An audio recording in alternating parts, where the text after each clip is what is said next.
আল্লাহ তুমি আমার মা বোনদেরকে কবুল করো। সবাই বলেন জান্নাতের আসরে আসবেন যারা, জান্নাতের মাজলিসি খাইবেন তারা, জান্নাতের মাজলিস এতই সাদরে দুনিয়ার মানুষ বোঝে না।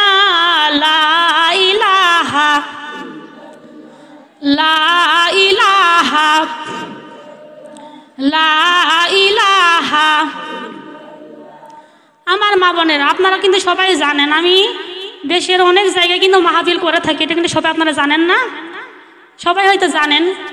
আমার বাসা কিন্তু গাইবান্ধা, অনেক দূর, তাও আমি আপনাদের মহব্বতে আজ আপনারা এখানে আসতে পেরেছি, কথা বলতেছি পারতেছি। তাই আমার মা বোনেরা, আমি কেমন জানি আজকে অনেক জায়গায় মাহফিল করি, কিন্তু আজ জানো আমাদের কেমন জানি আমার নিজের কাছে কেমন জানি লাগছে। আমার মনে হচ্ছে আপনারা সবাই জান্নাতি নারী হয়ে ঘরে ফিরবেন, বলেন না সুবহানাল্লাহ। তাই আমার মা বোনেরা, তাহলে জান্নাতে যেতে হলে কি কি কাজ করতে হবে আপনাদের শোনার দরকার আছে না? আপনারা তো শুনতে এসেছেন তাই না? কি করলে আল্লাহ খুশি হবে, কি করলে আল্লাহ বেজার হবে, কোনটা করা যাবে না কোনটা করা যাবে, তাই তো আপনারা শুনতে এসেছেন তাই না? এগুলো এই জন্য কথাগুলো ভালোভাবে শুনতে হবে। তাহলে শুনুন, আজ বেশি না মাত্র 4টি আমলের আলোচনা করি। আপনারা শুনতে রাজি আছেন তো? আমার মা বোনেরা, আপনারা বেশি চিল্লাচিল্লি করবেন না, সবাই বসে পড়েন। এই মাহফিলে কোরআন ও হাদিসের সঠিক আলোচনা হোক, তা কি আপনারা চান? কারা কারা চান না হাত তোলেন তো দেখি। ও আপনারা তাহলে চান না? আমার মা বোনেরা, আপনারা বুঝতে পারেননি, আপনারা হাত নামান। এবার কারা কারা চান হাত তুলে বলেন তো লিল্লাহে তাকবীর। সর্বনাশ, আপনাদের আওয়াজে তো শয়তান দূরের কথা, ইঁদুরও পালাবে না। আমার মা বোনেরা, আমি এখানে আপনাদের মাঝে 2টা দল দেখব। আচ্ছা, এখানে বিবাহ করেছেন কারা কারা হাত তোলেন তো দেখি। মাশাআল্লাহ, আপনারা হাত নামান। এবার বিবাহ করে নাই কারা কারা হাত তোলেন তো দেখি। কয়েকজন, আচ্ছা থাক, সমস্যা নাই। আমার মা বোনেরা, আমি দেখব, আমি 2টা দল দেখব। কেমন? আমি বলবো লিল্লাহে তাকবীর, যারা যারা বিবাহ করেছেন তারা বলবেন আল্লাহু আকবার।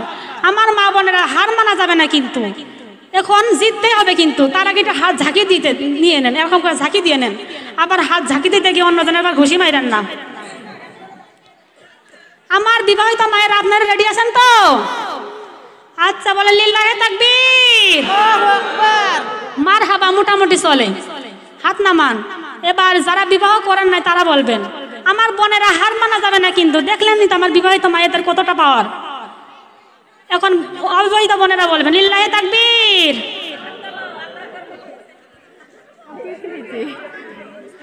আমার মা বোনেরা, এবার সবাই একসাথে বলেন লিল্লাহে তাকবীর। আল্লাহু আকবার। আল কোরআনের আলো ঘরে ঘরে জ্বালো, আল হাদিসের আলো ঘরে ঘরে জ্বালো। কোরআন আছে যেখানে আমরা আছি সেখানে, হাদিস আছে যেখানে আমরা আছি সেখানে, মিথ্যা কথা যেখানে আমরা নাই সেখানে, বেপরদা যেখানে আমরা নাই সেখানে, সুদ ঘুষ যেখানে আমরা নাই সেখানে, সিরিয়ালের আলো ঘরে ঘরে জ্বালো।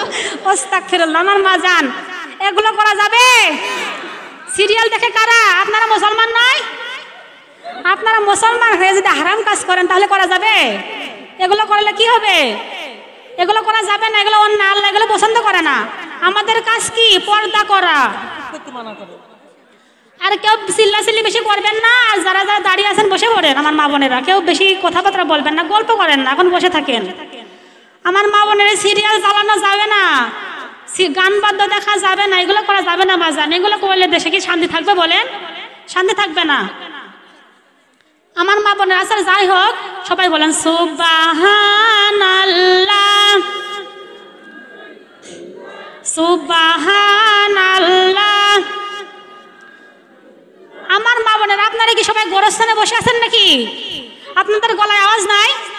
এমনিতে লক্ষ্য করলে দেখা যায় আমার মা বোনেরা রান্না করে গোসলখানে কি মধুর কণ্ঠে গুনগুন করে গান বলে। আমি একটু বলবো, আপনারা আবার বেজার হয়েন না। এরকম বলে মা বোনেরা, কিন্তু বলে আমার মা বোনেরা বলে হুম হুম হুম হুম হুম হা হা লা লা লা লা লা লা লা লা লা, বলে কি বলে না? এত গান বলতে পারেন না, কালেমা পড়তে সমস্যা কোথায়? যত জিকির করবেন তত আল্লাহর ওলি হবেন। এই জন্য বলেন সুবহানাল্লাহ আলহামদুলিল্লাহ সুবহানাল্লাহ আলহামদুলিল্লাহ লা ইলাহা ইল্লাল্লাহ উঠিল বেলা ডুবিল বেলা রাত্রি হইল অন্ধকার আমার হায়াত ফুরাইয়া গেছে কবর ডাকিছে বারে বারে লা ইলাহা জোরে লা ইলাহা লা ইলাহা লা ইলাহা লা ইলাহা আসিয়া খেলে রে প্রেম খেলা ফেরাউন দেই তারে কত জ্বালা যতই জ্বালা দাউরে ফিরাউন যতই জ্বালা দাউরে ফিরাউন ছাড়িব না নবীজির কালে মালা ইলাহা লা ইলাহা লা ইলাহা লা ইলাহা ইল্লাল্লাহু মুহাম্মাদুর রাসূলুল্লাহ সাল্লাল্লাহু আলাইহি ওয়াসাল্লাম।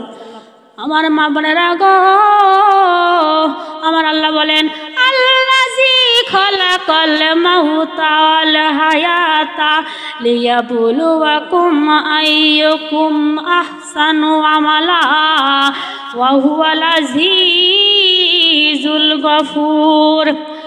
আমার আল্লাহ বলেন ও আমার বান্দিরা, আমি জীবন এবং মরণ সৃষ্টি করেছি, আমি পরীক্ষা করে দেখব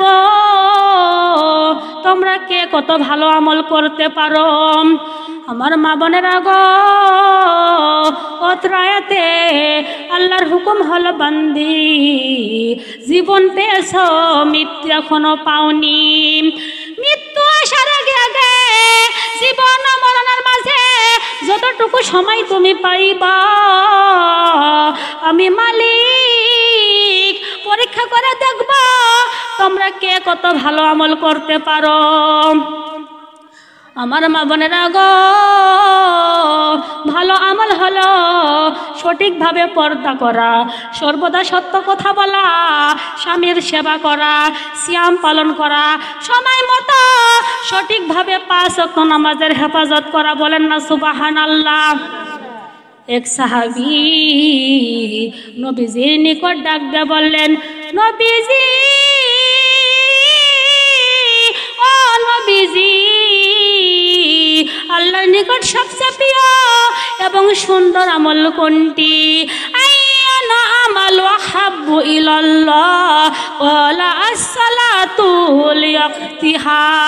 নবীজি বললেন ও আমার উম্মত, সময় মতো নামাজের হেফাজত করো, কেননা এই নামাজ যত ইবাদত আছে সবচেয়ে সুন্দর এবং আল্লাহর নিকট প্রিয় আমল। আগেই বলেছি 4টা আমলে নারীদের জান্নাতের 8টি দরজা খোলা। 1 নম্বরে বলেছি নামাজের কথা। ইজা সাল্লাত মারআতু খামসাহা ওয়া সামাত শাহরাহা ওয়া হাফিজাত ফারজাহা। যেই নারী বান্দি 5 ওয়াক্ত নামাজের হেফাজত করবে সে জান্নাতে যাবে। বলেন না সুবহানাল্লাহ। এই জন্য মা জান, ঈমান আনার পর সর্বপ্রথম একজন মানুষের দায়িত্ব হলো নামাজের হেফাজত করা। বলেন না সুবহানাল্লাহ। কেন আমার আল্লাহ বলেন আল্লাযীনা হুম ফি সালাতিহিম খাশিউন, তোমরা নামাজে বিনয়ী হও। কেননা যারা নামাজে বিনয়ী হয়, মনোযোগী হয়, নামাজের হেফাজত করে, ওয়াল্লাযীনা হুম আলা সালাতিহিম ইউহাফিজুন, যারা তাদের নামাজের হেফাজত করে, উলাইকা হুমুল ওয়ারিসুন আল্লাযীনা ইয়ারসুনাল ফিরদাউস হুম ফিহা খালিদুন।